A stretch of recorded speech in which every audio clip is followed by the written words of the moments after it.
Y les voy a pedir un segundo. Enseguida voy a compartir el material.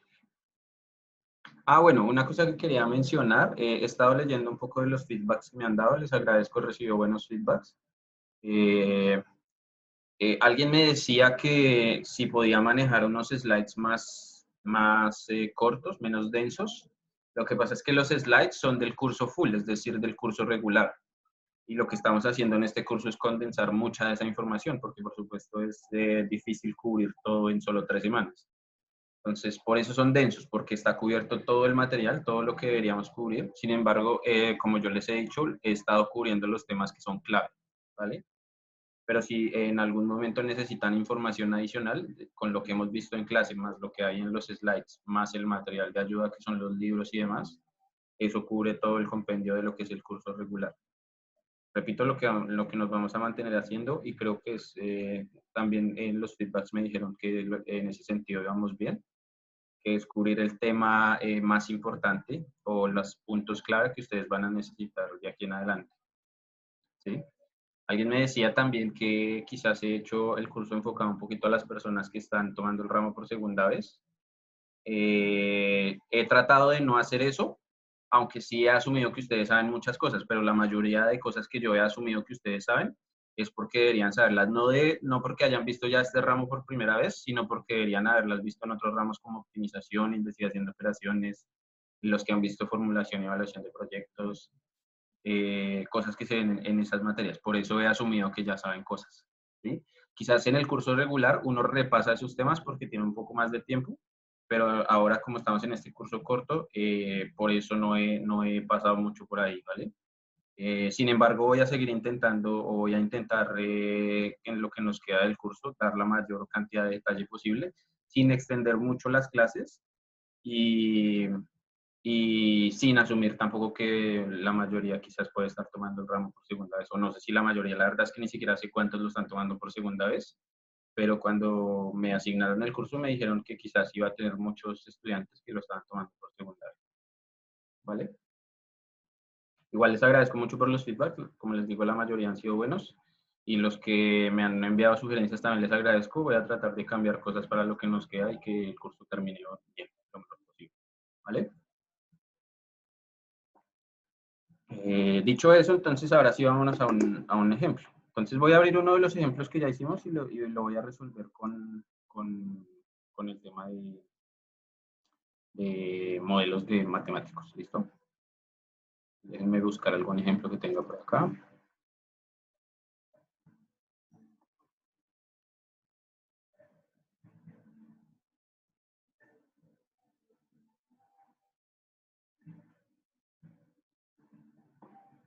Tal vez este.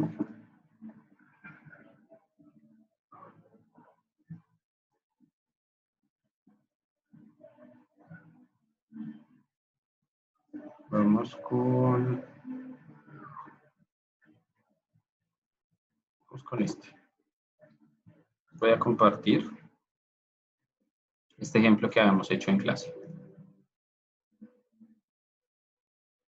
No, tal vez voy a hacerlo mejor con el que hicimos de la ayudantía del lunes, de los ejercicios que hicimos el lunes. Creo que ese estaba bastante completo como para resolverlo con programación lineal. En un segundo lo busco.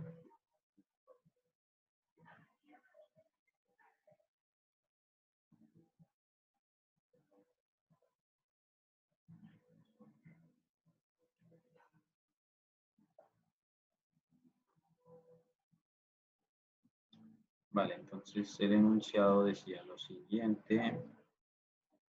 Era este.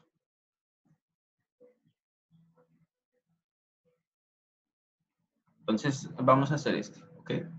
Dice lo siguiente. El Departamento de Personal de IM Corporation desea saber cuántos trabajadores se necesitarán cada mes durante el siguiente periodo de producción de 6 meses. A continuación vemos un pronóstico mensual de la demanda para ese periodo. Teníamos esa demanda. Además nos dan un inventario inicial de 500 unidades, 300 unidades se debe mantener de stock de seguridad cada mes y 400 al final del mes. Para producir cada unidad se requieren de 5 horas de empleado y hay 20 días laborales cada mes.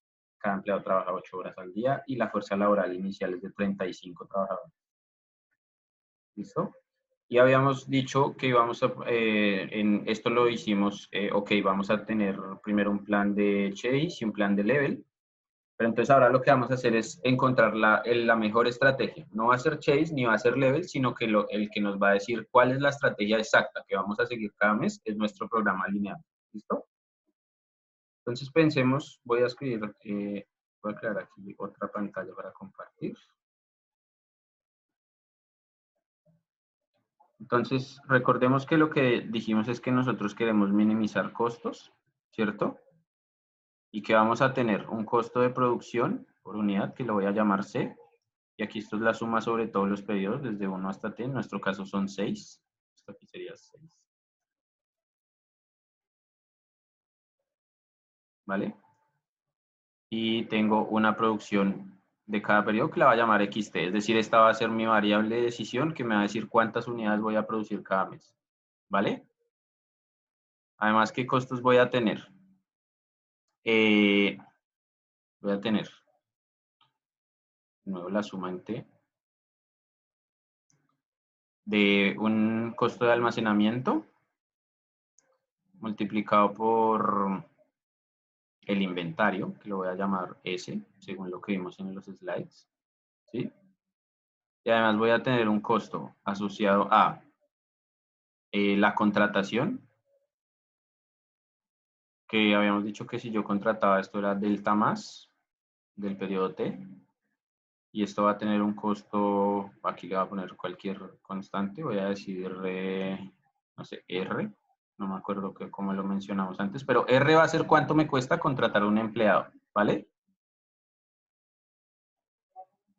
Y por otra parte tenemos el costo de despedir empleados, llamémoslo D, por delta menos en el periodo T. ¿Listo? Eso es claro, ¿sí? Los elementos que me componen mi costo. Costo de producción, el costo de inventario, el costo de contratación y el costo de despidos. Es decir, cuando yo formule esto en el Excel, todo esto tiene que aparecer en mi función objetivo, ¿vale? Y ya aparte voy a tener unas restricciones que me van a decir lo siguiente. Tengo que cumplir la producción y mantener el flujo del inventario. Entonces, esa es nuestra restricción que habíamos dicho que ST es ST menos 1 más demanda menos, ¿qué me falta? Perdón, más producción menos demanda. ¿Sí? XT es lo que produzco y demanda es lo que me sale. ¿Ok? Además, yo voy a decir que W es mi variable de cuántos empleados tengo, que también lo definimos en clase. Entonces, cuántos empleados tengo depende de cuántos había en el mes anterior, más cuántos contrato, menos cuántos despido. Delta menos. ¿Vale? ¿Qué me faltaría? En este ejercicio no lo tenemos, lo voy a poner en otro color porque esto sí lo van a necesitar en el que tienen que formular, que es cuando yo tengo el costo de Z, de setup, que es K por I, por la variable I, que esto me indica si produzco o no, es decir, esta variable toma valores de 1 o 0 únicamente, y esto es cuánto me cuesta lanzar una orden de producción. ¿Sí? Y si ese fuera el caso, yo tendría que agregar la restricción que me dice que mi producción no puede superar mi capacidad, que en algún momento dijimos que era M para ese ejemplo, porque no había capacidad, entonces yo simplemente le ponía un valor muy grande a M, lo multiplicaba por I. Esto es para todo T. Al igual que acá también es para todo T y para todo T. ¿Listo? Además, yo tengo que decir que mi inventario inicial en este caso es 500, que creo que me lo dice. ¿Vale? Profe, una consulta. Sí. Para la prueba, nos va a pedir hacer como tipo el control de hacer el programa en No, el... porque este tema ya no entra en la prueba. Esto fue planificación agregada. Esto es solo para el control que tienen que entregar hoy. Yo. ¿Vale? Este tema ya lo dimos por cerrado con lo que hicimos en la prueba 1. en cuanto a pruebas. El control es otra cosa. Ya, perfecto. ¿Vale?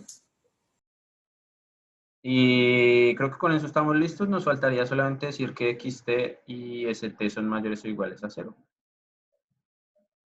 Y ya podemos formular nuestro programa. Recuerden que en nuestro caso, la demanda, es decir, esta D que yo acabo de poner acá, es la demanda corregida, ¿sí? Porque tiene que considerar el stock de seguridad que nos dijeron. ¿Vale? Preguntas ahí. Esto es más o menos el modelo matemático que lo voy a pasar así muy rápidamente. Quizás les quede alguna duda. Si les queda alguna duda me pueden preguntar. Pero no le quiero entrar tampoco mucho detalle porque, uno, ustedes lo vieron un poco en su curso de optimización. Dos, no es el foco de lo que queremos hacer ahora. Queremos estar viendo un poco más la estrategia. Recuerden que ese es el objetivo de nuestro curso. Y tres, específicamente para el control, lo que necesitan hacer es el Excel. Entonces voy a decirles cómo meter esto al Excel. ¿Vale? Ya, profe. Vale, entonces vámonos al Excel de una vez. Entonces voy a compartir por acá. Esto era lo que habíamos hecho, entonces teníamos la demanda, el stock de seguridad según lo que nos dijo el ejercicio y la demanda corregida. ¿Ok? Y entonces lo que voy a hacer de ahora en adelante, voy a ocultar todas estas celdas que fue el trabajo que hicimos durante nuestra práctica. Y aquí en adelante lo que voy a hacer es empezar a formular mis variables de decisión. ¿Listo? Entonces voy a tener una variable de decisión que es la producción y otra variable de decisión que es el inventario. ¿Sí? Entonces los voy a poner en amarillo para indicar que esas son variables de decisión. Es decir, esto es lo que va a cambiar en mi modelo. Estos son los valores que me van a aparecer al final cuando yo le diga resolver. Estos son los valores que me van a dar. ¿Listo? Ahora yo necesito poner los costos. Entonces, primero me voy a ir con el costo de producción. Que recuerdo que acá los costos no nos los daban. Porque yo se los agregué al final para que hiciéramos el análisis. Entonces los puse por acá. Les dije que si la producción era 5, entonces ¿cuál era el costo de producción acá? Este 5 multiplicado por cuánto produzca. ¿Por qué aparece 0? Pues porque todavía no sé cuánto voy a producir. Entonces, una vez que me aparezcan los valores acá, no sé si aquí me sale 100, pues me va a decir cuánto va a ser el costo. ¿Vale? Luego voy a atender el costo de almacenamiento o de inventario.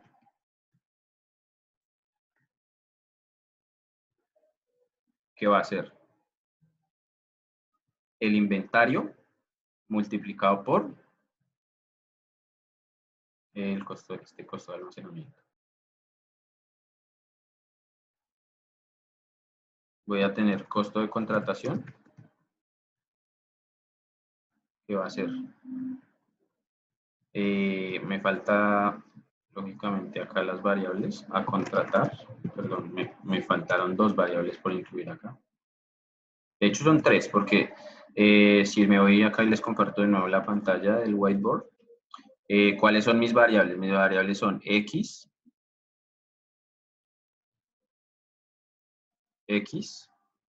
S, delta más, delta menos, producción, inventario, contratos, despidos y W es la que me ayuda a controlar cuántos empleados tengo en cada periodo. ¿Listo? Entonces tengo 5 variables de decisión, por lo tanto debería tener 5 columnas. Perdón, vuelvo al Excel. De nuevo tengo a contratar, a despedir y el flujo de empleados. Y al principio esto tengo datos que al principio es 500 y esto al principio es 35. ¿Cierto? W es el flujo, ¿cierto? W es la cantidad de empleados que tengo en cada periodo. ¿Sí? Entonces, lógicamente, W es esta columna. ¿Sí? De hecho, le voy a poner como le puse allá, que esto es XT, ST, delta más DT, delta menos DT, y esta es WDT. ¿Vale? Y entonces ahora sí puedo completar acá mis costos. Tengo costo de contratación y costo de despidos. que costo de contratación sería lo que me aparezca en esta casilla multiplicado por el costo de contratar. Y el costo de despido sería lo que me aparezca en esta casilla multiplicado por el costo de despedir. ¿Vale? Les voy a pedir solamente 30 segundos. Necesito atender una cosa súper urgente y regreso enseguida. Les pido que por favor me esperen. 30 segunditos.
Vale, ya estoy de vuelta. Gracias. Qué pena con ustedes. Qué vergüenza. Regreso aquí a lo que estábamos haciendo. Listo, entonces teníamos nuestras variables en amarillo y estaba aquí calculando los costos. ¿Sí? Aquí voy a totalizar los costos. Entonces, este es el total de producción. Y el total final será la suma de estas 4 casillas que se acaban. ¿Listo? Esto solo lo que quiero hacer es... Vale, ¿preguntas ahí? Entonces, por ahora yo ya podría hacer lo siguiente, que es decir, por ejemplo, venirme al solver y decir, ok, ¿cuál es mi objetivo? Mi objetivo es el costo total, que lo puse en esta casilla que es B10, V10. Lo que quiero es minimizar y lo quiero hacer cambiando los valores de estas celdas que aparecen acá. ¿Sí? Que eso es lo que yo puedo decidir. Las cantidades en amarillo es lo que yo puedo decidir. Y ahí yo ya puedo, esto se hace con simplex, y ahí yo ya puedo decirle sol. Y me dice todo es 0. ¿Por qué todo es 0? ¿Quién me puede decir por qué todo es 0?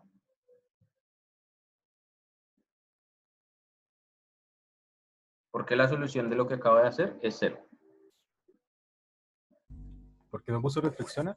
Exactamente, no puse ninguna restricción. No le dije, quiero mantener el flujo de empleados, quiero mantener el flujo del inventario, quiero satisfacer la demanda. ¿Sí? Por eso me dice todo es 0. Me dice, no produzca nada y eso es lo mejor que usted puede hacer porque en ese caso su costo es 0. ¿Vale? Entonces ahora lo que voy a hacer es acá voy a poner las restricciones. Las voy a poner por acá. En unas casillas. Entonces lo primero que voy a hacer es el flujo. Entonces aquí recuerden que dijimos que el inventario en el periodo T, hoy vamos a hacer que fuera igual a el inventario del periodo T-1 más lo que yo dijera que voy a producir menos la demanda. ¿Listo? Y con esa restricción garantizo satisfacer la demanda. ¿Listo?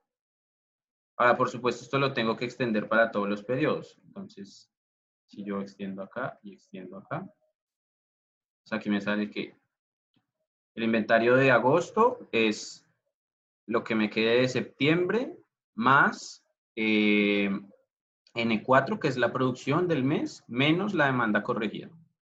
¿Vale? Entonces esto ya sé que me lo puedo arrastrar hasta abajo. Este es el último periodo. No, me falta uno.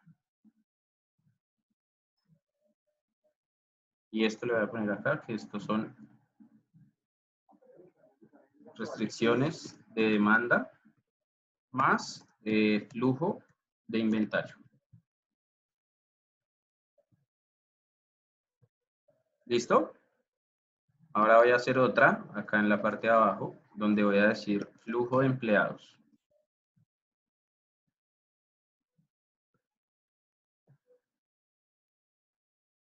Que el flujo de empleados sería, yo dije que el valor, ¿cuántos empleados tengo en T? Pues voy a tener los que tenga del periodo anterior, más los que decida contratar, menos los que decida despedir.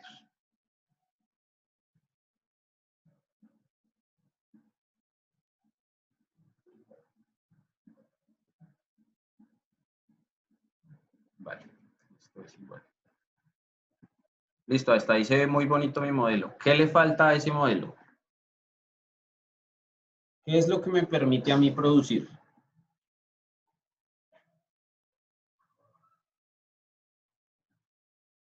¿Cuál es mi recurso para generar producción? ¿La hora de Según cada yo. empleado? Claro, el trabajo de cada empleado. Entonces, yo lo dije acá, en la hoja anterior. Se los mencioné acá, en esta restricción. Por supuesto que acá no tenemos costo de setup, pero sí que este lado derecho lo que vamos a tener es que el valor de XT va a estar limitado por una capacidad, que enseguida vamos a ver cómo se calcula. ¿Sí? Una capacidad en cada mes T. No la voy a escribir acá, la voy a hacer directamente en nuestro Excel. Entonces, ¿cuál es mi capacidad? Voy a agregar una casilla. Esto no va a ser amarillo porque de esto no lo voy a decir. ¿Cuál es mi capacidad? Entonces, mi capacidad es los empleados que tenga multiplicado por estas horas que tengo acá, 160, que era cuánto trabaja cada empleado en el mes. ¿Sí? Y esto dividido entre 5, porque 5 era la cantidad de horas que se gastaba cada empleado en fabricar una unidad. ¿Sí?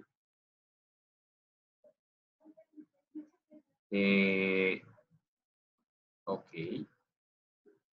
Con eso es suficiente. Ah, perdón, no fijé algo. Tengo que fijar B16.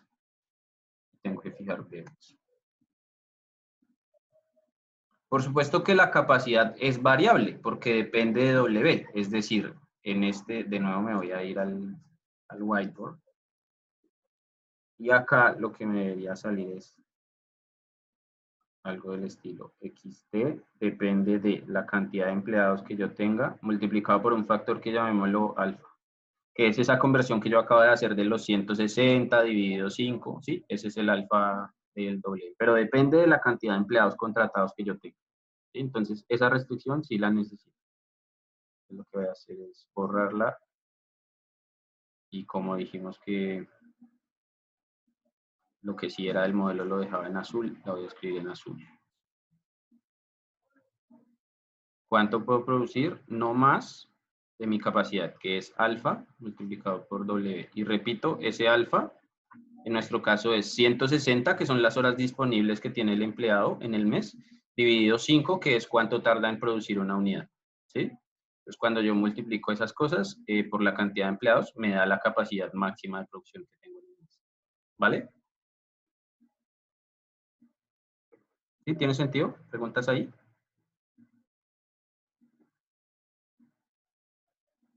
Ok. Entonces, volvamos acá. Y ahora, entonces, necesito fijar esa restricción. Restricción de capacidad. ¿Cuál es la restricción de capacidad? Que mi producción, en todas estas filas, tiene que ser menor o igual a esto que yo dije que era la capacidad, ¿sí? Porque en esta columna yo ya coloqué la fórmula de que 160 dividido 5 por W, ¿vale? Entonces ahí ya me quedaría lista. ¿Sí? ¿Es claro? ¿Hay preguntas de esa parte? Es como lo más difícil del modelo. ¿No? ¿No hay preguntas? Vale, entonces ahora puedo volver acá y le voy a decir, ok, ahora sí voy a agregar mis restricciones. Primero voy a agregar una restricción que es de tipo igualdad, donde lo que le voy a decir es que estas casillas tienen que ser iguales, por eso aquí puse igual a estas casillas. ¿Vale? Esa es mi restricción de demanda y flujo de inventario. Luego voy a obtener otras restricciones de igualdad, que es estas de acá, que son el flujo de empleados. Tienen que ser iguales a estas de acá. Ok. Y nos faltaría las de capacidad, que sería estas, menores o iguales que estas de acá.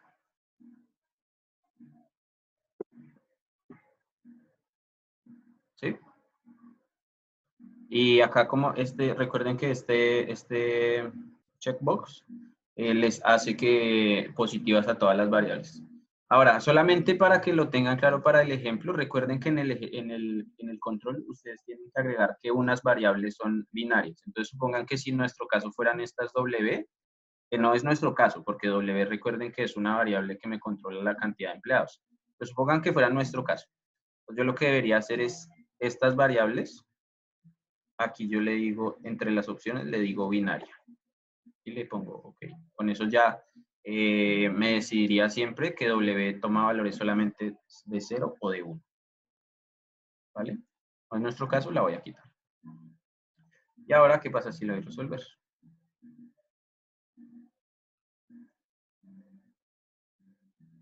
Entonces, ahí tenemos el plan de producción. ¿Qué me dice? Me dice, un segundo. Aquí, perdón, aquí me falta el inventario. Ah, no, ahí estamos bien. ¿Qué me dice? Me dice, ok, en el primer mes produzca 550 unidades con sus 35 empleados. En el segundo mes produzca 1100, de nuevo con sus 35 empleados. 950, aquí 910, que lo que hace es exceder el inventario en 10. Aquí 1120 y 1120, ¿vale? ¿Preguntas? ¿Por qué mantiene el flujo de empleados siempre en 35? Porque yo no le di ninguna evaluación al sueldo de los empleados, ¿sí? Si yo dijera cada empleado va a ganar X cantidad, digamos 100, entonces yo aquí tendría que agregar, por ejemplo, costo salarial. Supongamos que es 100, entonces el W lo voy a tener que multiplicar por 100, si es que ese fuera el caso. Aquí esto es la suma. Y aquí le pondría entonces, ok, además de eso, ahora tiene que considerar también que va a haber un costo salarial. Y ahora seguramente mi solución cambie, me va a decir que quizás tengo que despedir a algunos empleados.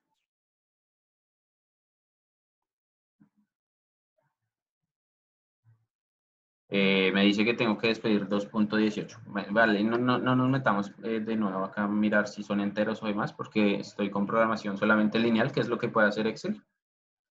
Y por eso me da 32. Aunque yo, Excel, yo todavía le podría decir lo siguiente, que no es muy conveniente, uno no acostumbra a hacer esto en Excel porque el solver de Excel no es muy robusto. Entonces hacer esto no es tan conveniente, pero yo le puedo decir, ok, yo quiero que la cantidad de mis empleados sea un entero. Y yo eso lo puedo hacer. Si de nuevo le voy a resolver, ahí me va a decir, ok, entonces no despida 2.1, sino despida solo 2. ¿Vale? Eso es lo que tienen que hacer. No sé si eso les ayuda o les responde preguntas sobre cualquier cosa que hasta el momento no hayan podido hacer al intentar resolver el control.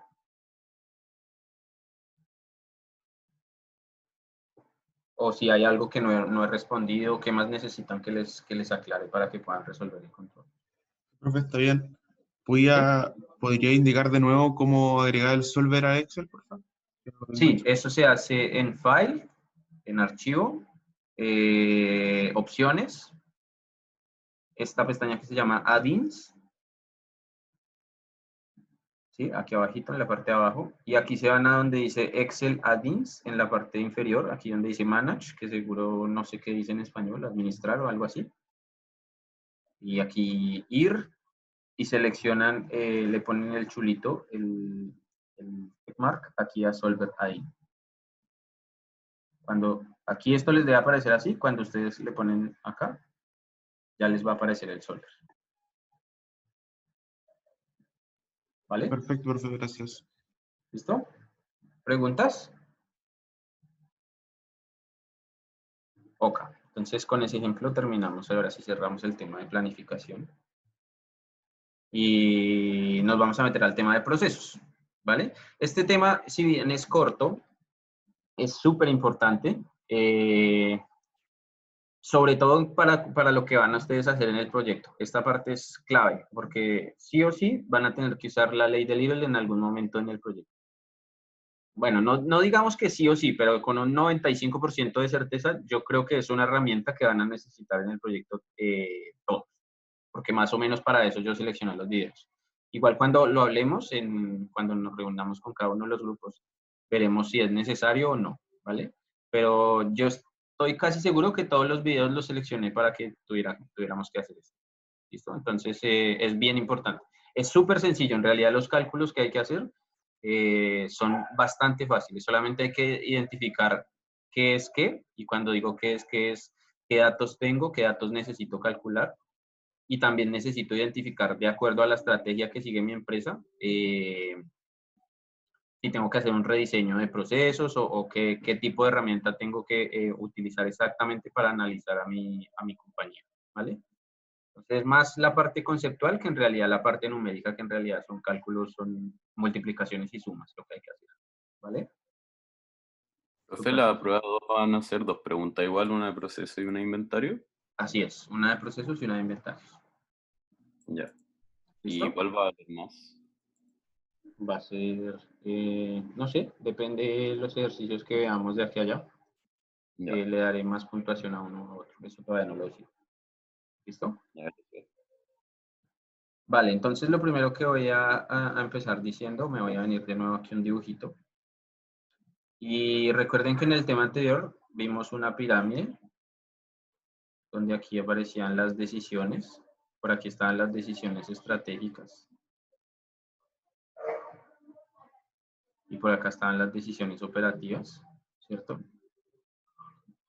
Y entonces nosotros dijimos, ok, al principio tenemos unas cosas por acá, los pronósticos los metimos por aquí. Luego nos fuimos al nivel más o menos intermedio y dijimos la planeación agregada va a estar más o menos por acá. Lo que vamos a ver hoy está casi al final del todo. O sea, casi por aquí abajo, más o menos. Un nivel antes, más o menos. Vamos a estar por acá. Son los procesos. ¿Listo? Y lo que vamos a estar resolviendo es una pregunta bastante simple, que es ¿cómo hago las cosas? Si le queremos agregar una segunda sería ¿qué tan eficiente soy? ¿Y qué tan eficiente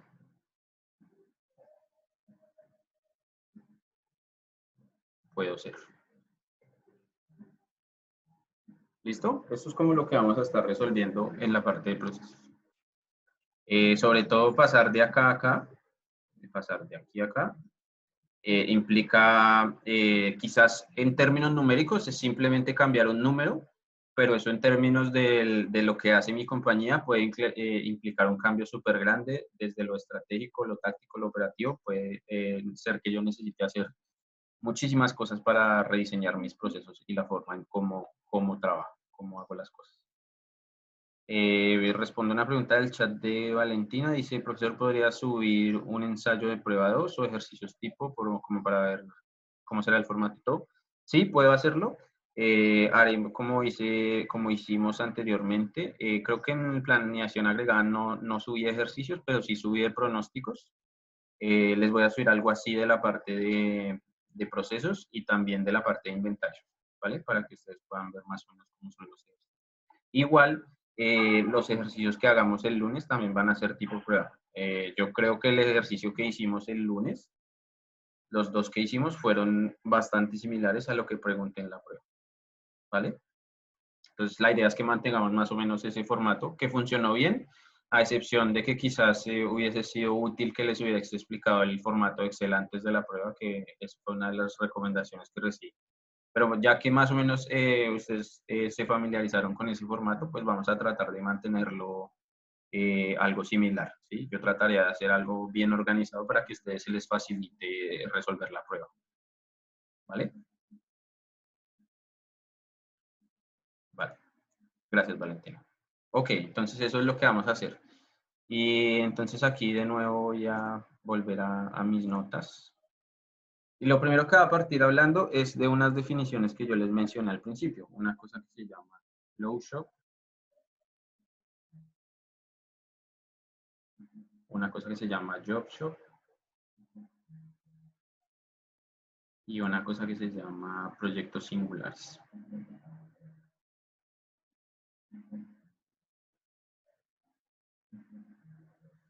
¿Qué es el flow shop? El flow shop es cuando yo tengo una línea de producción que funciona más o menos así. Es decir, el proceso de transformación de mi producto, mi línea de montaje, funciona de forma lineal.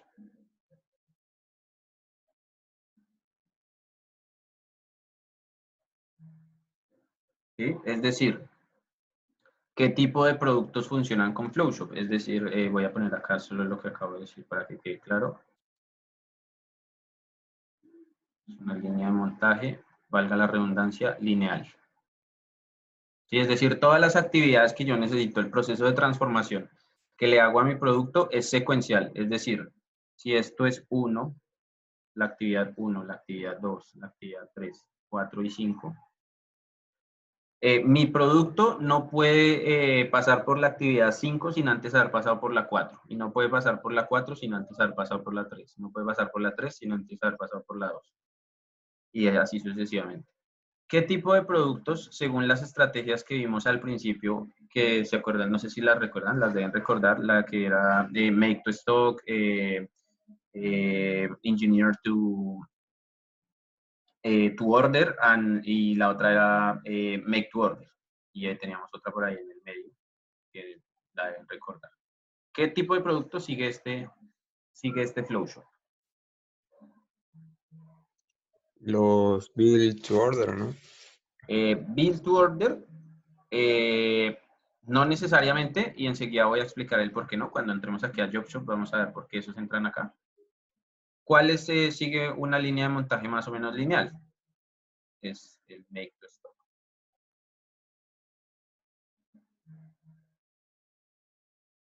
¿Quién recuerda un ejemplo de un producto Make to Stock?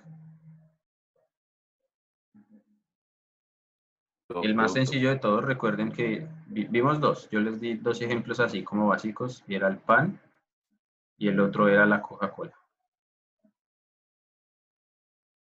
¿Siguen esos dos productos algo de este estilo? El pan sobre todo. ¿Sí? El pan, por ejemplo, no lo puedo hornear hasta que no lo haya moldeado. ¿Sí? No lo puedo moldear hasta que no haya amasado la harina. No puedo amasar la harina hasta que no haya hecho la mezcla, etcétera, etcétera. ¿Sí? Entonces, los productos, sobre todo que siguen la estrategia Flow Shop, son aquellos que tienen una línea, un montaje, una línea de producción o una producción en montaje lineal. ¿Listo? ¿Sí? ¿Preguntas ahí? ¿Se entiende más o menos el porqué? Vale. En el Job Shop yo tengo cosas de este estilo. Yo puedo tener aquí la estación que llamo 1, otra estación que la llamo 2, otra estación que la llamo 3. Y yo puedo tener, sobre todo acá sucede que yo tengo múltiples productos y cada producto tiene su propia ruta. Es decir, yo puedo tener un producto que haga esto hasta que se va aquí al final. Así como puedo tener otro que haga esto.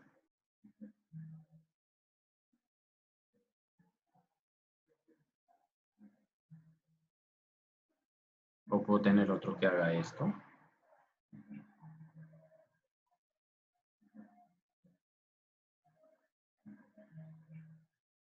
¿Sí? Entonces, mi línea de producción va a tener unas ciertas actividades donde yo transformo mi producto, pero esas actividades, de acuerdo a las referencias y al producto que yo fabrique, puede no ser lineal, como en el caso anterior. Entonces, un ejemplo típico, bastante, digamos, fácil de entender. Enseguida te atiendo, Luis, dame un segundo, pongo el ejemplo y respondo tu pregunta. Entonces, un ejemplo típico acá es un hotel, ¿sí? Un hotel tiene la piscina, un hotel tiene el jacuzzi, la habitación, el restaurante. Entonces, en este caso, ¿quién es el producto que yo transformo? El producto es la persona que llega a hospedarse en el hotel y esa persona no sigue linealmente que primero llega a la habitación, luego se va a la piscina, luego al restaurante, luego al jacuzzi, luego se va. No, esa persona llega, puede llegar, se registra, va a la habitación, luego se va a la piscina, luego regresa a la habitación, luego se va al restaurante, luego al jacuzzi, luego vuelve a la piscina, etcétera. ¿Sí? Entonces, el producto, que en este caso es una empresa de servicios y el producto que yo estoy transformando es un cliente que busca satisfacer una necesidad hasta que al final yo lo entrego satisfecho como una persona que se ha hospedado en mi hotel, ¿sí? No sigue un proceso de producción lineal, sino que va visitando las diferentes estaciones de transformación en diferente orden. En ese caso, el orden ni siquiera es conocido porque depende de las decisiones de la persona. Pero hay productos que siguen este tipo de estrategia que ya voy a mencionar. Sí, Luis, tu pregunta. Sí, perfecto. Era muy parecido a lo que estaba hablando, pero ¿habrá un producto que pueda pasar así de forma circular por todos los procesos reiterativos? Sí, que de hecho es el siguiente ejemplo que voy a poner. Yo, por ejemplo, puedo tener una empresa de fabricación de muebles donde yo tengo la estación de corte, la estación de armado, la estación de pegado, etcétera, ¿sí? Entonces puede ser que la ruta que yo sigo para fabricar, por ejemplo, una mesa de un comedor sea diferente a la ruta que yo sigo para fabricar una cama, ¿sí? Entonces, aunque comparten las mismas actividades, las mismas actividades que yo utilizo para transformar mi materia prima en el producto final, puede ser que no las siga en el mismo orden, ¿sí? Sobre todo en ese caso que estoy trabajando con la misma materia prima, que es la madera, pero mi producto final es diferente. En un caso es una cama y en el otro caso es una silla o una mesa de comedor o un motero, ¿sí? Diferentes cosas. Ahí lo que entiendo sería que el empleado o el trabajador sería el mismo, que haría dos actividades distintas. Como por Claro, ejemplo, sobre todo lo que consideramos acá es que estas estaciones son como estaciones de trabajo, entonces yo voy a tener aquí personitas trabajando, o máquinas, puede ser una maquinaria, claro, ¿sí? Y mi producto se va moviendo a través de esas diferentes estaciones, ¿sí? pero el proceso que hacen en la estación 1, por ejemplo, va a ser siempre el mismo. Por ejemplo, esta puede ser la estación de corte. No necesariamente como yo corto la madera para fabricar una silla es igual a como yo corto la madera para fabricar una cama, ¿sí? Pero siempre aquí lo que hago es corte,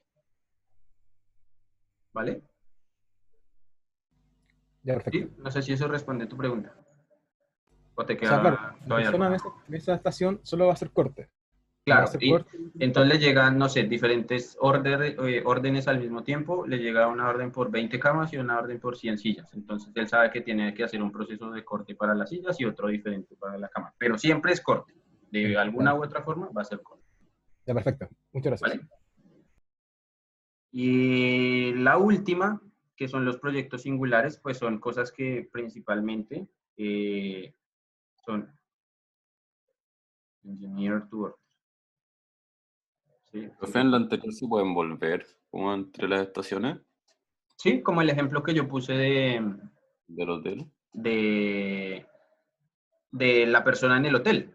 Puede ir a la piscina, luego regresar a la piscina, ¿sí? Ya, gracias. O por ejemplo, en los muebles, incluso en los muebles también. Cuando yo hago, no sé, yo hago primero una pintura que será la pintura de la base, luego le instalo la cojinería, pero después tengo que pasar de nuevo a pintura, a hacer el retoque final, por ejemplo. Ya, gracias. Tengo también, estaba hablando entonces de los proyectos singulares, que son los Engineer to Order, que son proyectos únicos que hago una única vez. Entonces, no sé, se me ocurre acá un ejemplo que utilizó mi compañero, que lo discutimos en algún almuerzo sobre la clase, que era una piscina. para un jeque árabe. Pues esto es muy, claro, es una piscina, deberá tener algunas actividades que son más o menos comunes a como yo hago todas las piscinas, pero cada jeque decide dónde la quiere poner, la va a poner en medio del mar, la va a poner en medio del desierto, la va a poner en un hotel en el último piso, entonces es muy dependiente del proyecto, ¿sí? ¿Y quiénes son los duros? Pues las personas que más saben de estas cosas, que seguramente ustedes los han escuchado nombrar. Unas personas que se llaman PMs, que son los Project Managers.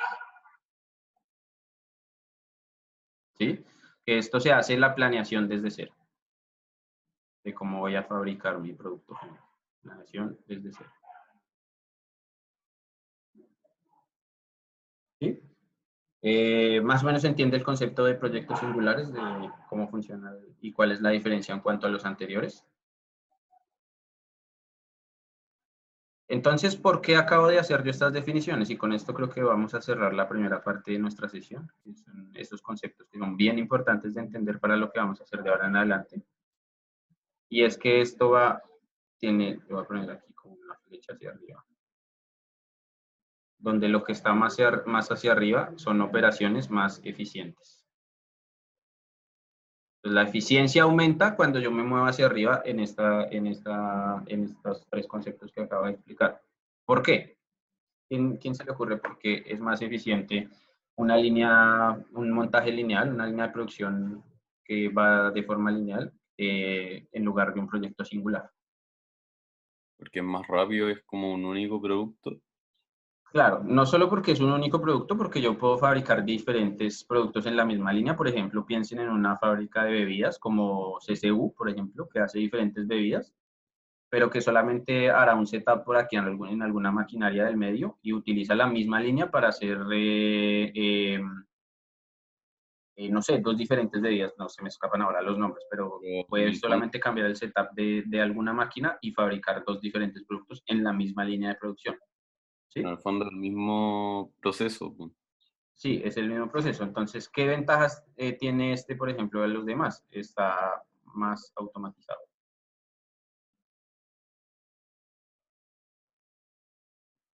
¿Sí? Es lo principal. ¿Por qué puede ser más eficiente? Porque hay cosas que al ser repetitivas, puedo encontrar la forma de hacerlas más rápidamente, como implementar, traer una nueva máquina, como capacitación a mis empleados, como establecer el proceso como tal que deben hacer para realizar el corte de la mesa, por ejemplo, o lo que sea. ¿Sí? Puedo automatizar el proceso porque al ser repetitivo es más fácil, bien sea implementar una mejora de tipo en el personal o con una maquinaria. ¿Sí? Entonces, la eficiencia en los procesos es así, va mejor en los make to stock, con relación a los build to order y eso con relación a los engineer to order, ¿vale? Es más eficiente un make to stock con relación a un build to order y un build to order con relación a un engineer to order. ¿Listo?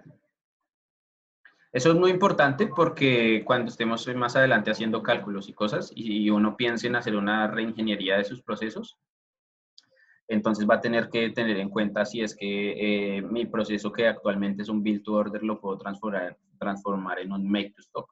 ¿Sí? Eso depende no solamente de mi proceso productivo interno, sino de las características de la industria afuera, de cómo yo comercializo mi producto.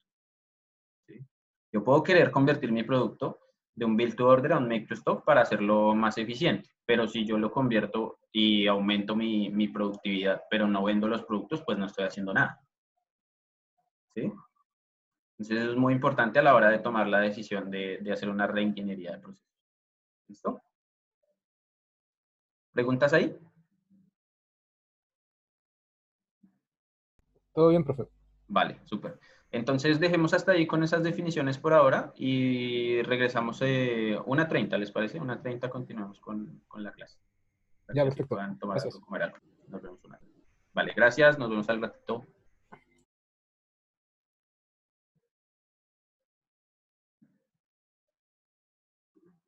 Listo, grabando de vuelta. Y ahora sí voy a retomar.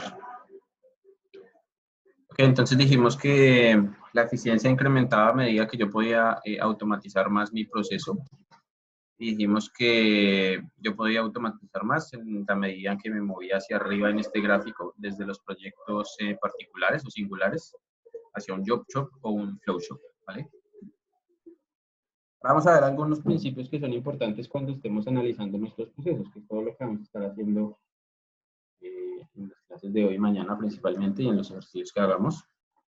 Pero no solo lo que hagamos ahora, sino que va a ser importante cuando ustedes estén analizando un proceso fuera de clase, cuando ya empiecen a subir la hora. ¿Vale? Entonces vamos a definir 4 keys o 4 cosas importantes. Voy a cambiar acá este color. Punto número 1, que está encadenado con lo que yo venía diciendo al final de la sesión anterior. Es muy importante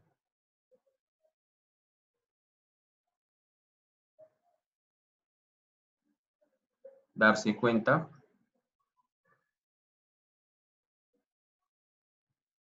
si el proceso diseñado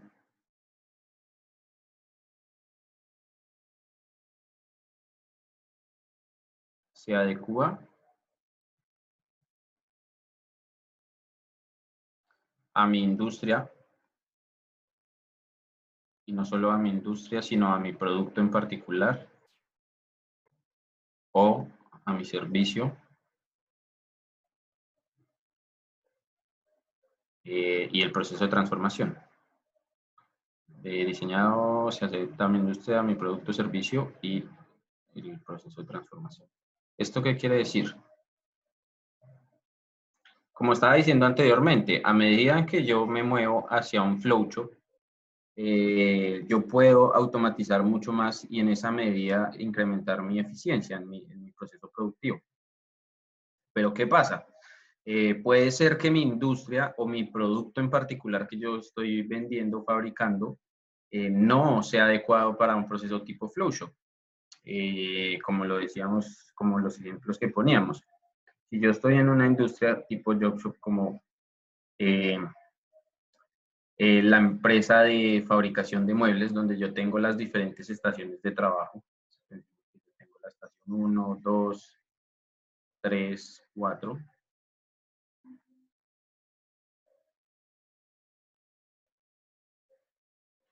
Y yo tengo mi empresa que fabrica, no solo fabrica sillas, camas, comedores, etcétera, diferentes tipos de productos en madera. Y estas son mis estaciones de producción. Y yo quiero, ok, yo digo, yo me voy a pasar a un tipo de montaje lineal. Entonces yo voy a poner mis estaciones en línea.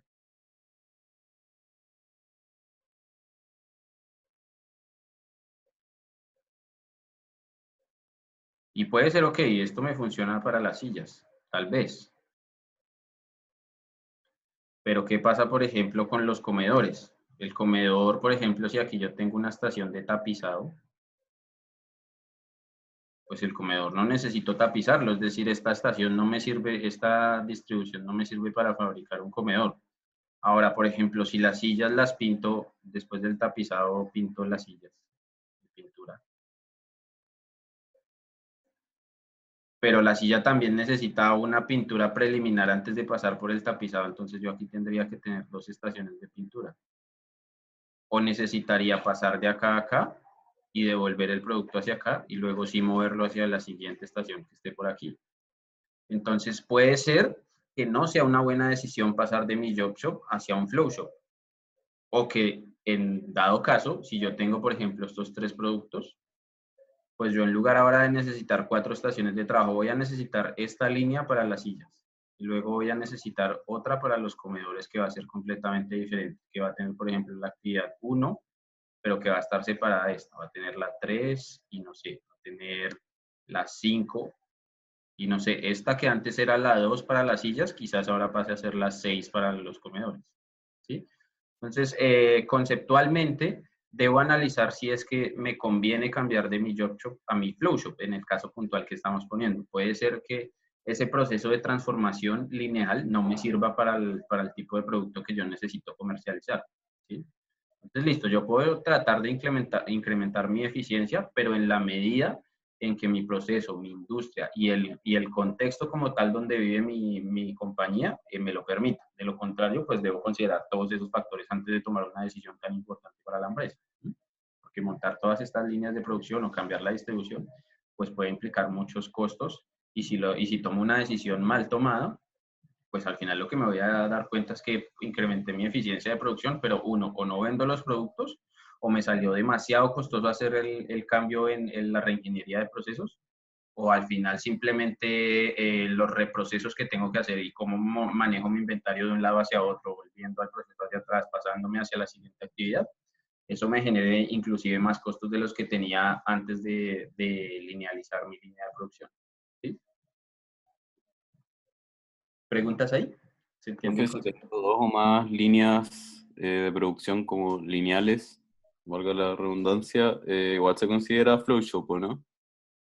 Claro, lo que pasa, yo podría tener N productos, por decir, supongamos un ejemplo 2, con 2 diferentes líneas de tipo flow shop, cada una. Eso es posible. Como en el ejemplo que estábamos poniendo aquí de esta empresa, yo podría tener sillas, camas y comedores y para cada una de ellas pasar de esta distribución de tipo job shop a 3 líneas diferentes de tipo flow shop. Eso podría ser una opción. Sin embargo, pues hay que analizar qué tan conveniente puede ser en el momento que yo quiera tomar una decisión de cambiar de una distribución a la otra. ¿Vale? Pero es posible tener múltiples líneas de flow shop.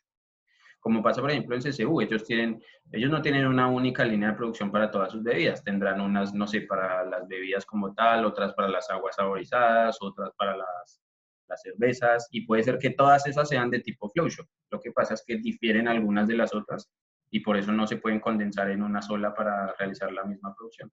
Por ejemplo, diferenciando las bebidas que van en botella con la producción de cervezas que van en lata. Eso de inmediato me dice que son incompatibles, a menos que, bueno, desconozco un poco de la maquinaria que se maneja hoy en día en esa industria, pero yo diría que tengo que mantener líneas independientes para el envasado en botella y otras para el envasado en lata, ¿sí?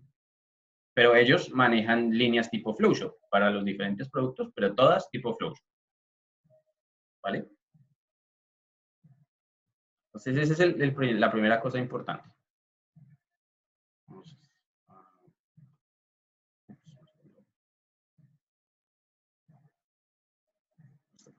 Por hacerlo.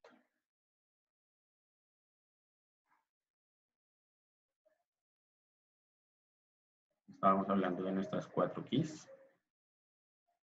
Vamos para la segunda. ¿Listo? Entonces, esta es bien interesante e importante también. De hecho, todas son importantes, por eso se llaman keys. Pero vamos a diferenciar entre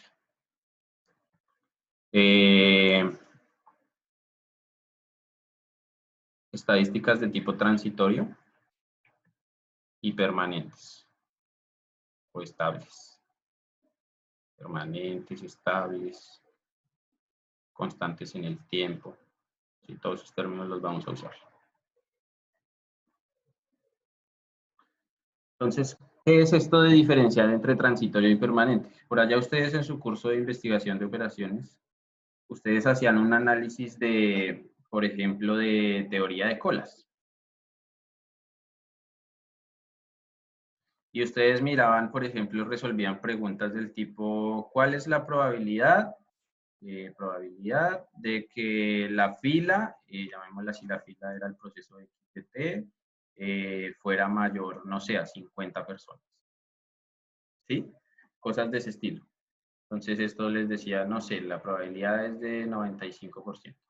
¿Sí? Algo de ese estilo es lo que se mira en teoría de colas. Esto es temporal. Estos son análisis transitorios. De hecho, si ustedes recuerdan, ustedes veían unas cosas que se llamaban cadenas de Markov.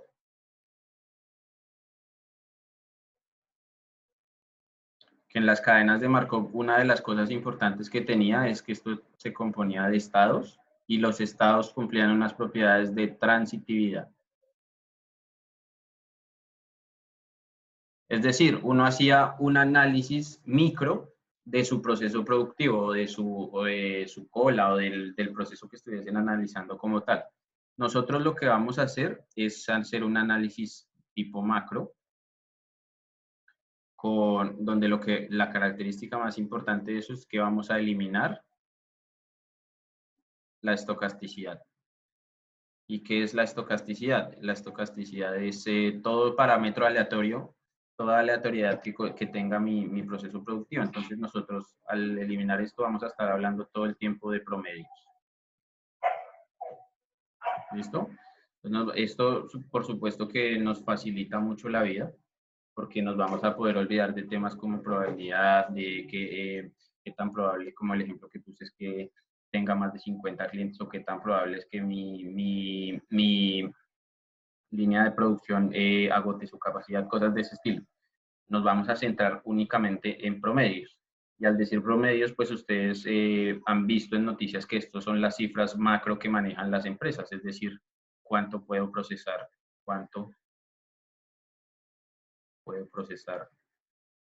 por unidad de tiempo. Entonces, por ejemplo, ustedes ven en una noticia que el aeropuerto de Santiago mueve anualmente 1.500.000 pasajeros, por ejemplo. No sé la cifra, pero estoy poniendo un ejemplo. Entonces, esto es una cifra de tipo macro. Estos son el tipo de análisis que vamos a estar haciendo nosotros. O otro tipo de análisis que podemos ver es cuánto puedo procesar, o sea, similar a esto, pero por día o por periodo de tiempo, ¿sí? Entonces, en el mismo ejemplo que poníamos anteriormente, el aeropuerto de Santiago mueve, no sé, 1.000 pasajeros hacia Europa diariamente o mensualmente. No sé, estoy inventando cifras, pero son cosas de ese estilo que vamos a estar hablando. O también nos pueden decir estadísticas de temporalidad, o lo que vamos a llamar throughput, ¿vale? Esto es tiempo. ¿Sí? Entonces, en el mismo ejemplo, yo lo que podría decir es en cada periodo, o decir en cada día, o no, mejor lo que podría decir en ese caso es, yo muevo 200.000 personas, un número cerrado, intento cerrarlo cada 1.5 meses. Es decir, lo que me interesa rescatar acá es cuánto tiempo tardo en mover cierta cantidad de producto, ¿sí? Entonces, esto es como lo que vamos a llamar más adelante inventario. Esto es una tasa, porque es cantidad por unidad de tiempo. Y esto es simplemente tiempo, temporalidad. ¿Vale? Estadísticas de ese estilo. Entonces, por eso digo que este tema en cuanto a números es bastante sencillo, porque vamos a estar manejando, de hecho, una única fórmula que es básicamente la vamos a extender a diferentes ámbitos, que es la ley de Little, que la vamos a ver solo en un minuto más. Pero la vamos a extender a diferentes entornos y vamos a ver cómo aplica para diferentes industrias, para diferentes estadísticas, y cómo se puede utilizar para la toma de decisiones, que es lo que nos interesa a nosotros al final, ¿vale?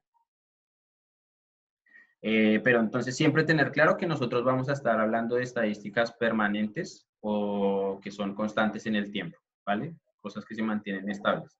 Es decir, si yo no voy a estar asumiendo que un día atiendo 100 clientes y en el día 2 atiendo 200. No, yo voy a decir por ejemplo, una semana. Día 1, 100, día 2, 200, día 3, 300, día 4, 100, etc. Yo lo que me voy a decir al final es, diariamente yo atiendo 185 clientes. O semanalmente atiendo 1.200. ¿Sí? Algo de ese estilo. No nos vamos a detener a pensar o a hacer la diferenciación diaria, como lo hacíamos, por ejemplo, en un momento en los cálculos de pronósticos, ¿sí? Aquí nos vamos a quedar con un único estadístico que nos va a servir para la toma de decisiones global, ¿vale? ¿Preguntas ahí? Súper. Entonces nos movemos al key número 3, que es lo que conocemos como ley de Little. Ustedes lo conocieron en su curso de IO, y más exactamente en teoría de colas. Ustedes vieron una formulita que era L igual a W por lambda. ¿Quién me puede decir qué significaba esto? ¿Quién recuerda algo más o menos de qué era esto? Lambda era la probabilidad de... No, lambda era una tasa. En particular, la tasa de llegada de clientes al sistema. Sí, es decir, a mí me decían, yo tengo un supermercado en el cual me llegan 30 clientes por hora. Eso era lambda. ¿Sí? Él era el largo de la cola, ¿no? Sí, L era la longitud de la cola. ¿Y qué era W? ¿Quién recuerda?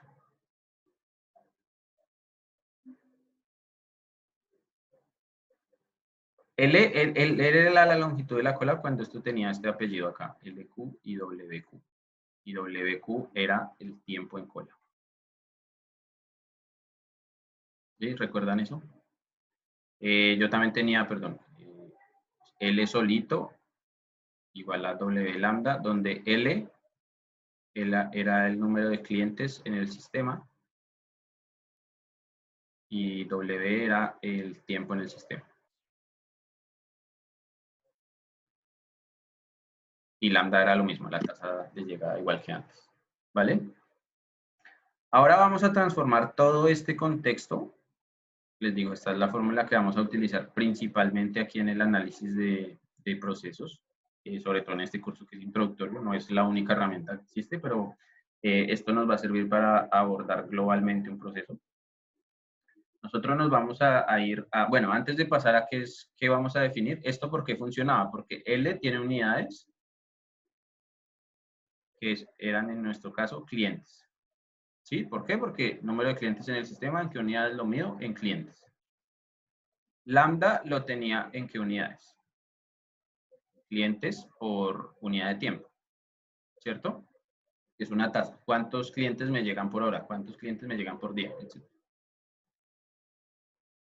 Y en ese orden de ideas, ¿cuáles eran las unidades de W? ¿Quién me puede decir? Entonces W era, si yo despejo de acá, era L partido en lambda. Entonces, ¿cuáles eran las unidades de W? Horas por tiempo, horas partido en tiempo. Si esto dimensionalmente es clientes partido entre clientes por unidad de tiempo. ¿Eso qué unidades me da? Esto pasa para arriba, esto pasa para abajo. Tiempo. Clientes se cancelan con clientes y tiempo queda arriba. Es decir, esto es tiempo. Y tiene todo el sentido porque yo dije que W es tiempo en sistema. ¿Cuáles son las unidades de tiempo? Tiempo, horas, minutos, segundos, lo que sea. Y entonces estas son mis unidades en la ley de Little. ¿Vale? Y nosotros la vamos a extender de la misma forma, solamente que ahora vamos a reemplazar a la L por algo que vamos a llamar I, a la W por algo que vamos a llamar, déjenme buscar el nombre correcto, no quiero equivocarme. La W la vamos a llamar T. Y a W lo vamos a llamar, perdón, W lo llamamos T y a lambda lo llamamos R. ¿Listo? Pero mantenemos lo mismo, esto va a estar en unidades, esto va a estar en tiempo. Y si esto, entonces esto sería unidades partido en tiempo. Esto lo vamos a llamar inventario. Esto lo vamos a llamar throughput. O tiempo. Y el R es una tasa. ¿Sí? Lambda era una tasa. Por supuesto, estoy reemplazando a lambda por R. Va a ser otra vez una tasa. ¿Listo? Por ahora quedémonos con esta información y luego ya vemos cómo se usan un par de ejemplos. ¿Listo? Pero ¿qué es importante acá? Que inventario no nos vamos a referir solo a unidades. Como en el caso de las colas, el inventario no eran unidades de producto. El inventario eran personas. Entonces, para nosotros también el inventario puede ser personas. Incluso también vamos a ver un caso donde el inventario es dinero. ¿Sí? Vamos a cuantificar esto en... El inventario lo vamos a cuantificar en dinero y si esto es dinero, entonces el throughput sigue siendo por unidad de tiempo. Pero la tasa sería dinero partido tiempo. ¿Sí? Entonces vamos a ver diferentes aplicaciones de acuerdo al caso, como veíamos, por ejemplo, en la planificación agregada. Yo podía planificar agregadamente por horas hombre, por unidades, por dinero, por cualquier cosa que me generara cuello de botella. En este caso no es necesariamente el cuello de botella, pero sí que me permite cuantificar diferentes cosas de acuerdo al análisis que yo quiera hacer de mi proceso. ¿Vale? Entonces esa es la tercera parte importante de nuestro análisis de procesos que vamos a hacer. ¿Listo? ¿Preguntas ahí?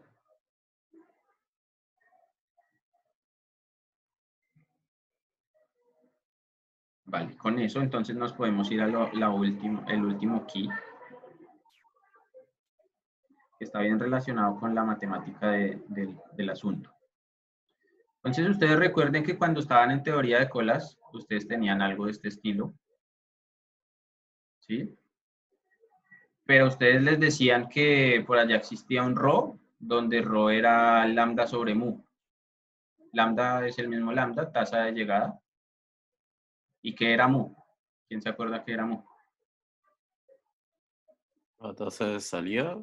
No. De salida o de atención, porque yo tenía servidores que eran los que atendían a estas personas que llegaban, ¿sí? Y entonces por allá uno decía que cuando rho era mayor o igual a 1, este sistema era inestable. Bueno, cuando era igual a 1, inestable. Y cuando era mayor a 1, pues simplemente este sistema, olvidé el término exacto en este momento, pero tenía un problema y era que llegaba a una explosión, es decir, cola infinita. ¿Por qué cola infinita? Porque la tasa era más... Porque la gente llega más rápido de lo que yo la puedo atender, es decir, lambda, en este caso cuando es mayor a 1, lo que sucede es que lambda es mayor a mu, ¿cierto? Es decir, los clientes llegan más rápido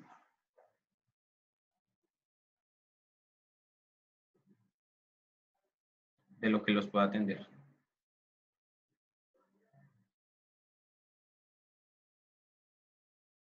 ¿Esta era la Key 4? Sí, Key 4. ¿Vale? Y esto matemáticamente, esto es una verdad que no puedo cambiar. Matemáticamente esto siempre va a ser así, siempre. ¿Vale? Pero para nuestro caso de análisis de procesos, yo siempre voy a asumir que mi tasa de proceso, que es lo mismo que mi tasa de llegada, va a ser igual a mi tasa de salida. Por supuesto, si yo hago asumo esto, mi sistema es inestable, según lo que acabo de decir matemáticamente. ¿Pero por qué lo voy a asumir? Porque yo siempre voy a decir, ok, si yo estoy en un sistema donde estoy atendiendo 100 clientes, no sé, yo abro mi supermercado en la mañana, llegan 200 clientes en el día, yo sé que 200 clientes van a salir, no hay forma de que ellos se queden encerrados en la tienda, ¿sí? Entonces, aunque el sistema matemáticamente sea inestable, no sé, yo solamente tengo un cajero que no pueda atender esos 200 clientes que llegan, eso funciona matemáticamente, me va a decir su modelo no funciona porque no tiene capacidad para atender a esos 200 clientes matemáticamente. Pero eventualmente yo en la vida real, ¿qué voy a decir? Yo voy a decir, ok, si me llegan 200 clientes, yo voy a asumir que tengo 10 cajeros, los cuales pueden atender, o sea, no alcanzan a atender los 200, pueden atender 180, pero sí o sí, o yo les pago horas extras, o pongo un cajero adicional, o hago lo que sea, pero no se me quedan clientes en el sistema. Necesito sacarlos del sistema. ¿Sí? Es decir, sí o sí, si me llegan 200, salen 200. Esto en procesos lo vamos a asumir, sí. Es decir, asumimos esta igualdad. ¿Vale? ¿Por qué? Porque yo sé que físicamente de alguna forma voy a llegar a eso. ¿Cómo? Contratando más personal, subcontratando, tercerizando, pagando horas extras, como sea. Pero yo voy a procesar la misma cantidad que meto al sistema, la voy a procesar de alguna forma y la voy a sacar. ¿Listo? O sea, en el fondo la tasa de llegada igual a la tasa de salida. Sí. Siempre. En el fondo, tasa de llegada igual a tasa de salida. Es súper importante eso. ¿Listo? Vale, preguntas ahí. Entonces, esas son las 4 cosas súper importantes que tienen que ustedes que tener en cuenta cuando estemos hablando de procesos, cuando estemos Profe, haciendo cualquier análisis. ¿Sí? ¿Qué dice abajo en la parte como que vimos en IO, de lambda y mu, los clientes llegan más rápido? Sí, los clientes llegan más rápido de lo que los puedo atender. Si lambda es mayor a mu, los clientes llegan más rápido de lo que los puedo atender. ¿Sí?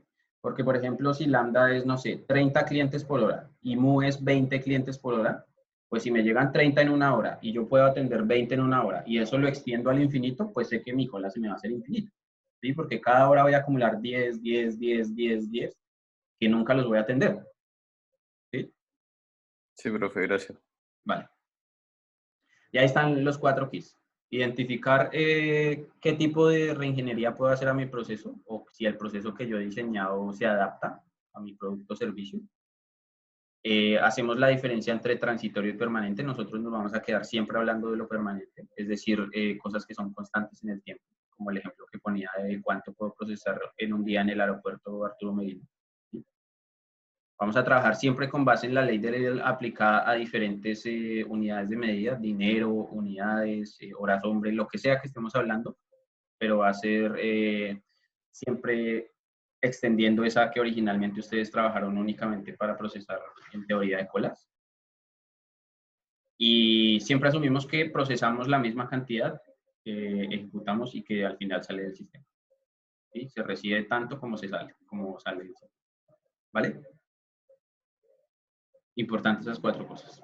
Y con eso voy a parar un poquitico aquí de compartir esto y me voy a ir un segundo a los slides como tal de nuestro tema. Porque ahí hay un par de ejemplos y un par de cosas que quizá valga mencionar. Voy a pasar quizás rápidamente, no voy a hacer mucho detalle porque ya hablé de muchas cosas de lo que está ahí, pero sí que voy a parar en los ejemplos. ¿Dónde está?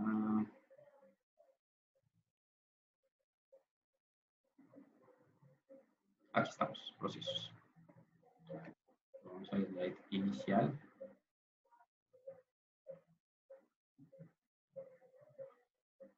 Ok, veamos un poquito qué dice acá. Antes de empezar el tema de capacidad, conviene analizar y entender las relaciones entre inventario, tiempo de proceso y tiempo en sistema. Entonces, esto sí está relacionado con lo que decíamos anteriormente, con la ley de Lidl que definimos, pero a diferentes niveles. Entonces, el inventario en teoría de cola será esta cantidad de personas que está aquí haciendo fila.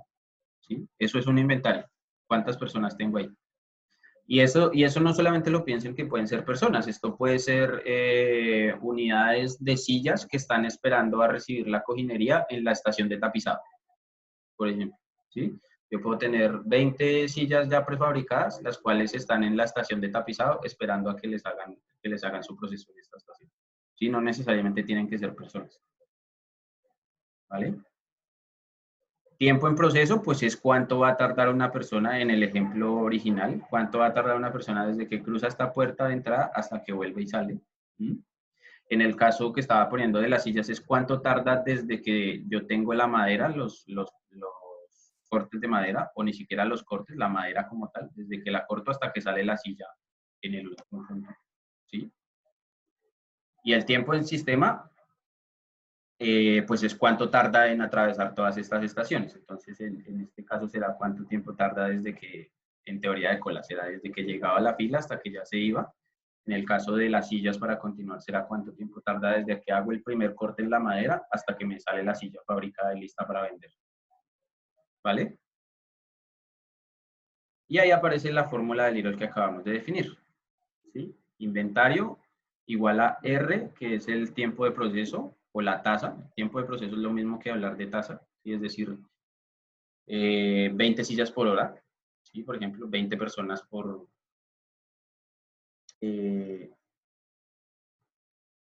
¿estamos bien? Sí, es tiempo. A ver, déjenme que siempre me confundo al hacer el cambio de la original a esta nueva. Lambda es R, es decir, R es la tasa, ¿sí? Esto es una tasa. Esto medirá 20 sillas por hora y el tiempo será cuánto tarda la silla desde que entra al sistema hasta que sale. ¿Listo? Entonces vamos a hacer un ejemplo sencillo. ¿Sí? ¿Sí? ¿Por qué se hace ese cambio de notación? Como que un poco... Porque De esta forma es más global. El L igual a W por lambda se diseñó específicamente para trabajar en colas. Pero esta notación nos sirve para extenderla a cualquier tipo de proceso productivo. ¿Sí? Ya. Es simplemente un cambio de nombres, pero mantenemos la misma estructura. ¿Sí? Algo que está en unidades igual a algo que está en unidades por unidad de tiempo multiplicado por algo que está en tiempo. ¿Vale? Voy a escribir acá para que quede claro. Algo que está en unidades o que está en una unidad que yo voy a definir de acuerdo a lo que quiera analizar va a ser igual a algo que es una tasa, es decir, unidades por unidad de tiempo, que se multiplica por algo que está en unidades de tiempo. ¿Sí? Y en particular, yo estoy diciendo que cualquier cosa que aparezca acá, yo la voy a poder cambiar bien sea por clientes, horas, dinero, cualquier cosa que se me pueda ocurrir, mano de obra, empleados. ¿Sí? Va a depender del contexto en el que estemos evaluando el proceso que queramos evaluar, perdón, valga la redundancia. ¿Listo? Sí, profe. Ok, entonces hagamos este ejemplo sencillito. Dice, un cliente está en promedio 1 hora en el supermercado y soy capaz de cobrar. Esto no debería ser cobrar. Debería ser atender. A 150 clientes por hora. La pregunta es, ¿cuántos clientes tengo en el supermercado? Entonces, lo primero que debería hacer es identificar qué información tengo. Un cliente está en promedio 1 hora. ¿Esto qué es? En la fórmula de arriba, ¿qué significa esto? Sí, justamente. Y dice que soy capaz de atender 150 clientes por hora. ¿Qué es esto? R. R, una tasa justamente. Y la pregunta, veamos que efectivamente sea ahí lo que me estén preguntando. ¿Cuántos clientes tengo en el supermercado? Justamente, clientes, dijimos que era la unidad de medida de I. ¿Sí? Es un inventario. ¿Cuántos clientes tengo en el supermercado? Es el inventario, si podemos calificar así a las personas en términos de inventario. ¿Cuánto inventario tengo en mi supermercado? Que en este caso, repito, estamos calificando a las personas como inventario, valiéndonos de 150. esa calificación. Entonces sería I igual a 150, que está en clientes por hora, y eso multiplica a 1 hora. Horas con horas. Entonces esto me dice que yo tengo 150 clientes en el sistema. ¿Vale? Y este ejemplo estaba completamente atado al concepto de teoría de colas. Quisimos partir por ahí para ver, pues para que ustedes se relacionen nuevamente, quizás sí lo han olvidado. Pero de aquí nos vamos a mover hacia los nuevos ejemplos. ¿Vale? ¿Preguntas ahí? La Ok. prueba, lo que sea, vamos a tener que hacer como conversiones de unidad, de hora, día o meses. Podría ser. Eso es algo que siempre se contempla. Como lo que hacíamos, como lo que tuvieron que hacer en la prueba 1, porque en la prueba 1 en algún momento yo les decía, hay 20 días por mes y al final la tasa la calculábamos en unidades por mes. Sí. ¿Sí? Entonces eso es algo que siempre puede aparecer. Y no solo en la prueba, sino en cualquier tipo de operación que ustedes hagan. Y eso es un error que en la mayoría de estudiantes, no ustedes en particular, la mayoría de estudiantes, cometemos, porque incluso yo también los he cometido muchas veces, de no fijarse bien y empezar a operar directamente estos R, estos T, y puede ser que R esté en clientes por hora y el tiempo esté en minutos. Entonces yo hago R por T y listo, ya este es mi valor. Pero no tuve en cuenta que R estaba en clientes por hora y T estaba en minutos. Muchas veces uno por empezar rápidamente o sacar un resultado rápido no se da cuenta que puede cometer ese tipo de errores. Eso es algo que uno siempre debe tener en cuenta al principio antes de empezar a hacer cualquier tipo de operación. ¿Vale? Sí, profe. Ok.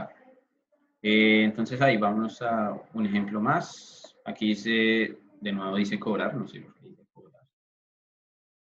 Aquí dice de nuevo atender. Bueno, cobrar en un sentido sería válido si yo pienso en cobrarle lo que están comprando, en cierto sentido. Soy capaz de atender 150 clientes por hora y tengo 10 clientes en cola en promedio. Ojo, hay un elemento bien interesante acá en este ejercicio que estamos viendo y es esta palabrita. Esto está relacionado con lo que vimos en el Key 2. ¿Sí? Vamos a estar trabajando siempre con estadísticas permanentes, constantes en el tiempo. ¿Sí? Es decir, si nos dicen 10 clientes en cola, asumimos que ese es el promedio y que se mantiene así por los siglos de los siglos. ¿Sí? A menos que algo cambie en el sistema, no sé, contraté más personal, no sé, la estrategia la cambié, hice un rediseño de mis procesos, ¿sí? Pero si me dicen 10 clientes en cola, eso va a funcionar así siempre que yo no haga un cambio estructural en mi proceso. ¿Listo? Y entonces vamos a hacer este ejercicio. Dice, soy capaz de atender a 150 clientes por hora y tengo 10 clientes en cola. ¿Qué me dan? ¿Cuál es la información que me dan? Pues me da R, ¿cierto? Que es la tasa. 150 clientes por hora. ¿Y qué más me dan? L. El I. Sí, Ah, porque me sabe. dicen, tengo 10 clientes en cola, es decir, ese es mi inventario de clientes. Sí, es decir, tengo 10 clientes. ¿Vale?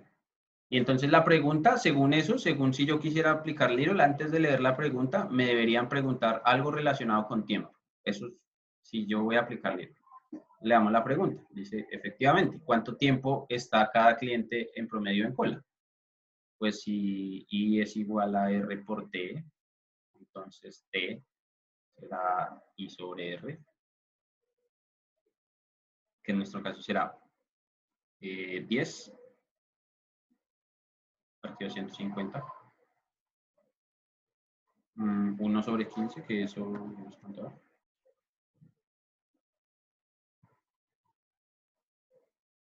$0,06. ¿Qué unidades tiene eso?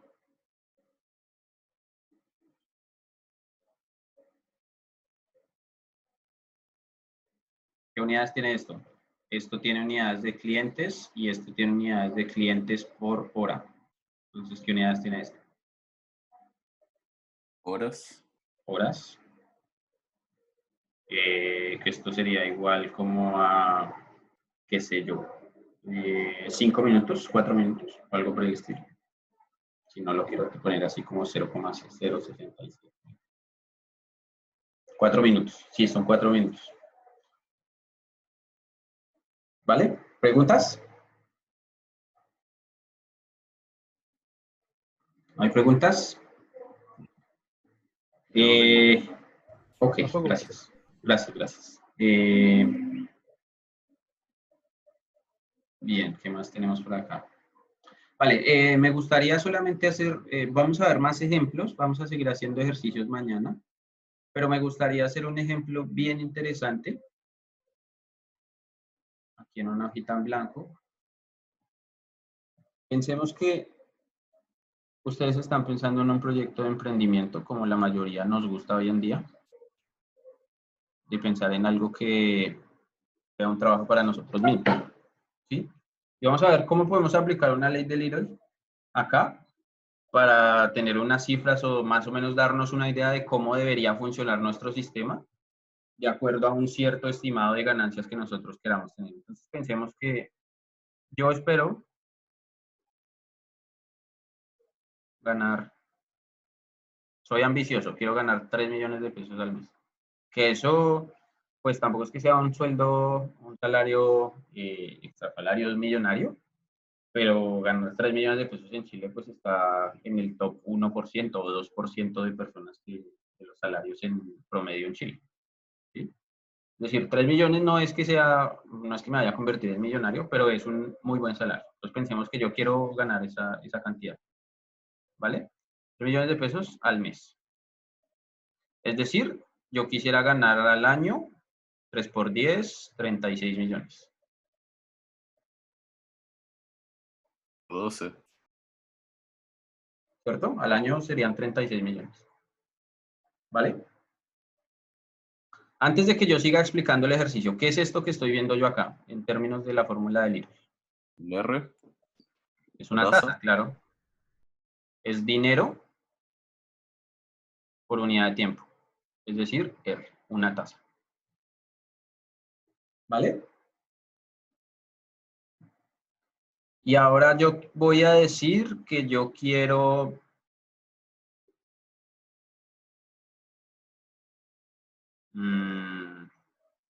déjenme pensar que quiero. Puedo trabajar tanto al mes, puede ser. Que yo quiero hacer una rotación. Yo quiero lo que se llama un turnover, que es la rotación de inventario. Esa es una estadística bien importante cuando uno está administrando una empresa, que cada cuánto mueve su inventario. ¿Vale? Entonces yo quisiera mover mi inventario cada 3 meses. Esto para los financistas es súper importante. Cuando yo estoy analizando las finanzas de la empresa, el turnover es súper importante. ¿Qué tan rápido puedo mover yo mi inventario? ¿Listo? Entonces, estos 3 meses es un cuarto de año, ¿cierto? Está bien decir que es un cuarto de año. Un año tiene 12 meses, 3 meses es un cuarto de año. ¿Vale? Entonces, ahora yo podría preguntarme, ¿cuánto inventario necesito en proceso? Aquí no estamos hablando ni siquiera de qué negocio quiero implementar ni nada, sino cualquier negocio que yo vaya a hacer. ¿Cuánto inventario en proceso? En dinero necesito para alcanzar mi meta.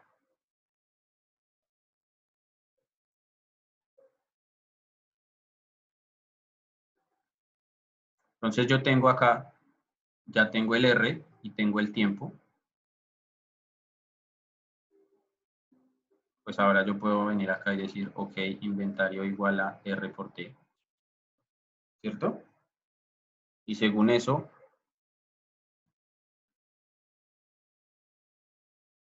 $36 partido 4. Es decir, esto es 9 millones. 9.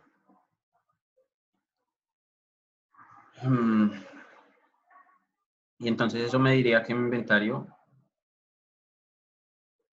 tiene que ser de 9 millones. Profe, rotación de inventario, ¿a qué se refiere? Como Desde o el sea, momento en que entra mi inventario al proceso productivo, ¿cuánto demora hasta que yo tengo inventario nuevo? Eso es muy importante porque me dice qué tan rápido soy capaz de recuperar dinero. ¿Sí? Porque yo invierto 9 millones de pesos en inventario, tiene que pasar todo el ciclo productivo hasta que lo vendo y recobro dinero. ¿Sí? Entonces, eso me indica qué tanto tiempo tardo yo desde que invierto hasta que recupero ese dinero. ya. Por eso es súper importante esta estadística. ¿Vale? Entonces, según esto, esto nos diría que yo necesito 9 millones de pesos en inventario en proceso para alcanzar mi meta.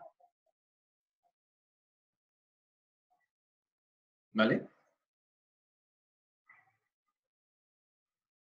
Entonces sería como al comienzo. Sí, ¿cuánto necesito invertir al comienzo para lograr tener si tengo esa rotación de inventario? 3 meses es súper ambicioso. Generalmente una empresa como Falabella, creo que la última vez que leí tenía un turnover como de 3 años. Es decir, desde que invertía hasta que podía recuperar esa cantidad de dinero, pasaba más o menos 3 años. Y lo ideal, una empresa que funcione de 7, funciona cada 6 meses. ¿Sí? Entonces, entre más alto, si piensen que esto no es un cuarto de año, sino que yo lo estoy reemplazando por 2, 3 años. Entonces, yo ya no necesito invertir 9 millones, sino que lo que necesito es 36 por 3. En este caso, de los 3 millones sería 6 por 3, 18, 108 millones. ¿Sí? Es súper ambicioso decir 3 meses. A lo mejor que llegan las empresas es 6 meses, las empresas que funcionan perfecto, pero por lo general eso es 1 año, 10 meses, 11 meses, cosas de ese estilo. Lo que les digo, Falabella la última vez que leí, que fue hace un par de años, tenía como 2 años y medio, 3 años de turnover ratio. ¿Vale? Entonces, este es un ejemplo simple de cómo uno podría aplicar la ley de Little no solamente a unidades o a clientes, sino, por ejemplo, en este caso, en dinero. Entonces, el inventario es, que es como el equivalente a la cantidad en el sistema. El Lo inventario de- es la plata que hay en mi sistema productivo en determinado momento. en este caso sería como en este momento. Sí, es decir, puede estar en materia prima, puede estar en work in process, puedo tenerlo en inventario de producto terminado, puedo habérselo distribuido al cliente esperando que me lo pague. Claro, porque recuerden que muchas veces si uno vende a empresas, hay una cláusula de pago a 60 días. Eso también entra en el turnover ratio. Ya, profe. Entonces puede estar en cualquier parte de ese ciclo productivo, puede estar ese dinero. ¿Listo? Entonces, segundo ejemplo, como para verlo en términos monetarios y ver que uno puede extender la ley del Little a diferentes campos. ¿Vale? Quisiera quedarme aquí por hoy. Con eso tenemos mañana para extender un par de conceptos adicionales y sobre todo hacer ejercicios. Mañana quiero que hagamos varios ejercicios. Hoy traía más ejercicios, pero más o menos son de este estilo. Así que, bueno, los podríamos ver en la clase adicional, pero tienen más o menos la misma estructura. Identificar qué es mi tasa, cuál es mi unidad de tiempo y qué es lo que me preguntan. Si me preguntan el I, el R, el T, es más o menos lo mismo. Siempre vamos a estar en esta parte hablando sobre esos 3 elementos, inventario, tasa y tiempo. ¿Vale? Traía un ejemplo un poquito más complejo, pero ese ya lo voy a dejar para mañana porque si lo empiezo ahora no lo voy a alcanzar y prefiero que lo veamos mañana completo. Que es cuando yo empiezo a diseñar un diagrama de flujo y mi proceso productivo sigue ciertas tasas de acuerdo al camino que siga, etcétera. Bueno, pero eso lo veremos mañana. Y si no lo quiero hacer ahora, porque no lo voy a alcanzar a terminar. Entonces, por ahí dejaríamos hasta hoy, ¿vale? Que tenemos ya unos conceptos más o menos claros y el elemento principal que vamos a usar en procesos, que es la ley de Little. ¿Preguntas? Luis, sí, tienes una pregunta, Luis González. ¿Sí? Que en el caso, quizás para hilar muy fino, como que si inventariamos dinero, o dólares, o Bitcoin, que me gustan a mí, Sí, ahí de repente no se calcula el valor del dinero en el tiempo, porque ahí serían más variables claro, el sí, inventario. por supuesto. Es un elemento súper importante a tener en cuenta siempre que estamos hablando de finanzas. Pero en este curso no vamos a ir hasta la parte de análisis financiero de la cadena de suministro, porque eso sí que entra en esa parte, pero eso está un poquito fuera del scope de nuestro curso. Pero sí, es súper importante, esa parte es súper importante y gracias por mencionarlo. Lo vamos a dejar fuera por ahora, pero sí que hay que tenerlo en cuenta cuando uno está trabajando con dinero. Ya, perfecto. Gracias, profe. Vale. Está bien. Igualmente que tenga, no sé si hay más preguntas. Profe, no, sí, ¿no podría ser como una clase extra, aparte de la que va a hacer para la prueba como ejercicios también? Como hacer 2 clases. O too much.